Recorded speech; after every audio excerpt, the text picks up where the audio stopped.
Hola chicos, les voy a enseñar cómo armar slide de nubes. Primero necesitamos relleno de peluche, algodón de peluche, y lo mojamos.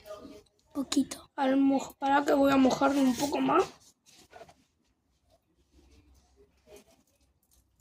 Lo mojamos y lo revolvemos así. Pero un poquito hay que Así, mojarlo. cállate. Así. Y traemos detergente, jabón. Y le ponemos.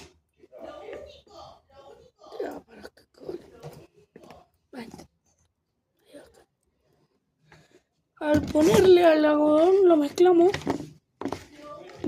No va a quedar un slide, pero va a quedar medio. Esto lo vi por ahí y dije, lo tengo que hacer. Mira, tráeme el slide mío, Loli.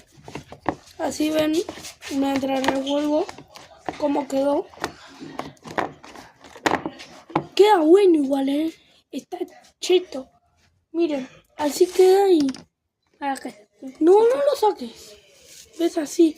Pero ustedes dicen, ay, ese ni mojado está. Pero lo vas apretando y te va gustando, te da satisfacción. Dame el otro vasito ese que está allá. ¿Es de frutilla?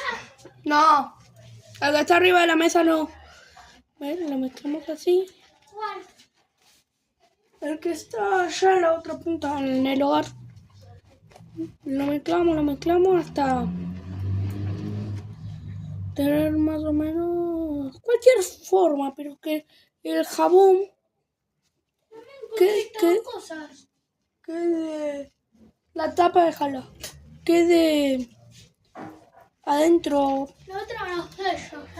Y tocar? No lo toqué porque mira que después yo veo si lo tocas, Me mancho, qué diablo.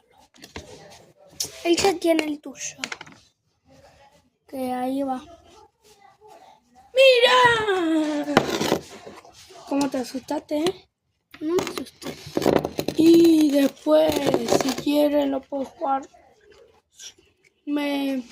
Yo lo voy a guardar y después lo voy a usar porque no, ahora no quiero tanto.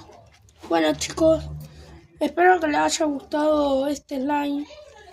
Si lo van a hacer, nos vemos en el próximo video.